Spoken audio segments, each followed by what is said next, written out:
عمران خان جو امریکہ کے حوالے سے بیانات دے رہے تھے اور یہ رجیم چینج سے پہلے کی بات تھی، تب عمران خان ہی وزیر اعظم تھے. لیکن روس کی بات یہ صرف اس لیے کر رہا ہے کیونکہ عالمی قوتوں کو یہ بتا رہا ہے، کیونکہ اس معاملے میں یورپی یونین بہت حساس ہے، امریکہ بہت حساس ہے، برطانیہ بہت حساس ہے. اس وقت روس کا نام تک یہ ممالک نہیں سننا چاہتے. جو بھی ان کے لیے سافٹ کارنر رکھے گا اس کو یہ اپنا دشمن سمجھیں گے. آپ فٹ بال دیکھ لیں، ٹینس دیکھ لیں یا کوئی اور سپورٹس دیکھ لیں، جہاں رشین پلیئرز یا ٹیمیں شرکت کرتی ہیں، ٹیموں کا جھنڈا ہمیشہ لگایا جاتا ہے یا پلیئرز کا جھنڈا لگایا جاتا ہے جس ملک کو وہ ریپریزنٹ کرتے ہیں. رشین کھلاڑیوں کا جھنڈا نہیں لگایا جا رہا، صرف سفید کیا جا رہا ہے اس جگہ کو. یعنی روس کے جھنڈے تک کو یہ برداشت نہیں کر پا رہے مغربی ممالک، امریکہ یا برطانیہ. اب حامد میر واشنگٹن پوسٹ کے لیے بھی لکھتے ہیں، باہر سے لوگ ان سے بیپر بھی لیتے ہیں کہ پاکستان کے حالات کے بارے میں بتائیں. جب وہ یہ کہتے ہیں کہ عمران خان روس کے قریب ہونا چاہ رہے ہیں امریکہ کو چھوڑ کے، تو یہ مغرب کو عمران خان کے خلاف کرنے کی ایک اور سازش کر رہے ہیں. یہ بڑی چالاکی سے مینیپولیٹ کر کے، اور کہتے ہیں کہ سب سے بڑا جھوٹ وہ ہوتا ہے جس میں سچ کی آمیزش ہوتی ہے، اور یہ شخص ہمیشہ ایسے ہی جھوٹ بولتا ہے.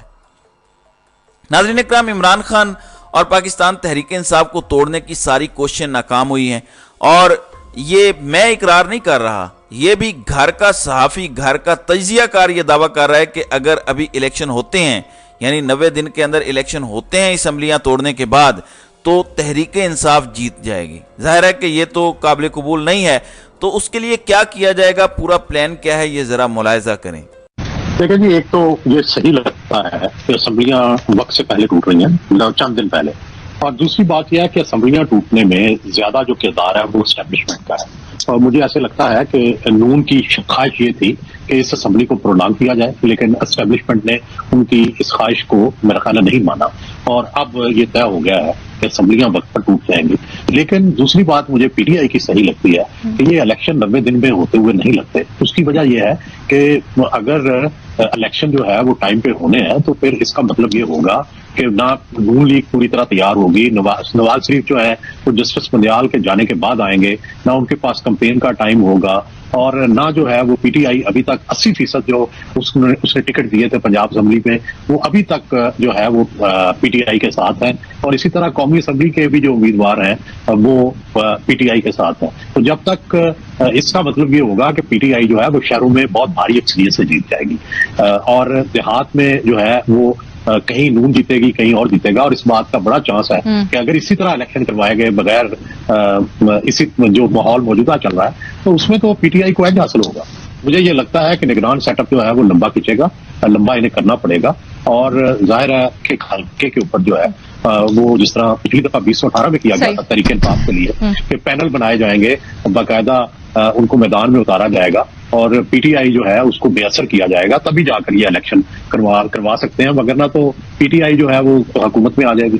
پاکستان جیسے ملک میں ہی یہ ہو سکتا ہے جو ایک انڈیپینڈنٹ ملک ہوتا ہے اس میں تو جو جس کی پاپولیرٹی ہو وہی ہوتا ہے، لیکن ہمارے ملک میں ظاہر ہے قبولیت اور مقبولیت ساتھ ساتھ چلتے رہے ہیں، اور اگر صرف مقبولیت ہو تو قبولیت نہ ہو تو نہیں کام بنتا. جی، تو پاکستان آزاد ملک نہیں ہے، یہ سہیل وڑیچ نے بھی تسلیم کر لیا ہے اور عمران خان کی حقیقی آزادی کے نعرے کو تسلیم کر لیا ہے. اب ان کے اپنے لوگ یہ تسلیم کریں گے. یہ کہتے ہیں کہ مقبولیت ہو قبولیت نہ ہو تو ظاہر ہے پاکستان جیسے ملک میں تو مشکل ہو جاتا ہے. تو کیا کیا جائے گا، کیونکہ اب بھی الیکشن ہوں تو پاکستان تحریک انصاف جیت جائے گی، اس لیے ایک حلقے کو انڈیپینڈنٹلی پورا پینل بنا کے ایڈجسٹ کیا جائے گا. آپ دیکھیں کہ ان کا دعویٰ ہے کہ یہ تحریک انصاف کے حق میں کیا گیا تھا 2018 میں، اس کے باوجود آپ دیکھیں کہ سیٹوں کی تقسیم کیسے ہوئی تھی. نون لیگ کے حق میں دھاندلی ہوئی یا پی ٹی آئی کے حق میں، کسی کے بھی حق میں آپ کہہ لیں. کیا سیٹوں کا فرق تھا؟ 19-20 کا فرق تھا پنجاب میں. اس وقت تو کوئی مقبولیت ہی اتنی واضح کسی کی نہیں تھی جس طرح آج عمران خان کی ہے. تب آپ پنجاب میں 19-20 کا بمشکل فرق ڈال پائے، اب تو یہ 10-20 کا فرق ہے، تو ووٹوں کا گیپ بہت بڑا ہے. اس لیے یہ جو مرضی پینلز بنا لیں یہ تحریک انصاف کا راستہ نہیں روک سکتے. اسی لیے لوگ ایکسپیکٹ کر رہے ہیں کہ نون لیگ کی حکومت چلی جائے گی، اس کے بعد ایک لمبا کیئر ٹیکر سیٹ اپ آ سکتا ہے، کم از کم 1 سال تو اپنا قاضی اس کی توسیع دے دے گا، کیونکہ جب اگست میں اسمبلی ٹوٹے گی تو 90 دن تو ویسے ہی قانونی طور پر مل جائیں گے۔ 90 دن جب پورے ہونے ہوں گے تو اپنے قاضی کے پاس جائیں گے اور کہیں گے کہ معیشت ٹھیک نہیں ہے، 2-4 مہینے اور چاہیے، وہاں سے سٹیمپ مل جائے گی۔ ویسے تو ہائی کورٹ سے بھی یہ فیصلے کروائے جا سکتے ہیں اور ایکسٹینشن لی جا سکتی ہے۔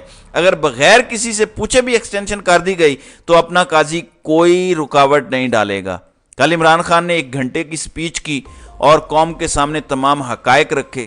یہ دبئی میں بیٹھے بندر بانٹ کر رہے ہیں، ملک کی انہیں کوئی فکر نہیں ہے۔ بندر بانٹ یہ نہیں ہو رہی کہ ملک ٹھیک کیسے کرنا ہے، فیصلے یہ ہو رہے ہیں کہ ملک کے کون سے حصے پہ کس نے قبضہ کرنا ہے۔ تو عوام سے سمپل سا سوال ہے کہ کیا آپ کو اپنا بھیڑ بکریوں کی طرح سودا ہونا قبول ہے؟ پرامن احتجاج عوام کا حق ہے، اس کے لیے آپ کو کسی پارٹی کا جھنڈا رکھنے کی بھی ضرورت نہیں ہے۔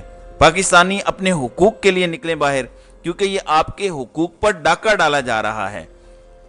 اگر یہ خاندان ملک پر قابض رہیں گے تو پاکستانی عوام کا کچومر بنتا رہے گا اور ان کو کبھی بھی حقوق نہیں ملیں گے جو آپ کا حق ہے۔ انصاف ملنا آپ کا حق ہے، صحت ملنا آپ کا حق ہے، تعلیم ملنا آپ کا حق ہے، کاروبار آپ کا حق ہے، نوکری ملنا آپ کا حق ہے، بنیادی انسانی حقوق سب آپ کو ملنے چاہیے۔ لیکن جب تک یہ 4-5 خاندان اس ملک پر قابض رہیں گے آپ کو اس میں سے کچھ بھی نہیں ملے گا اور یہ اپنی بندر بانٹ جاری رکھیں گے۔ اب یہ ہم پہ ڈیپینڈ کرتا ہے کہ ہم نے آگے کیا کرنا ہے۔ تو ناظرین کرام، آپ کی اس ویڈیو کے حوالے سے کیا رائے ہے؟ آپ اپنی رائے کا اظہار کامنٹ سیکشن میں ضرور کیجیے گا۔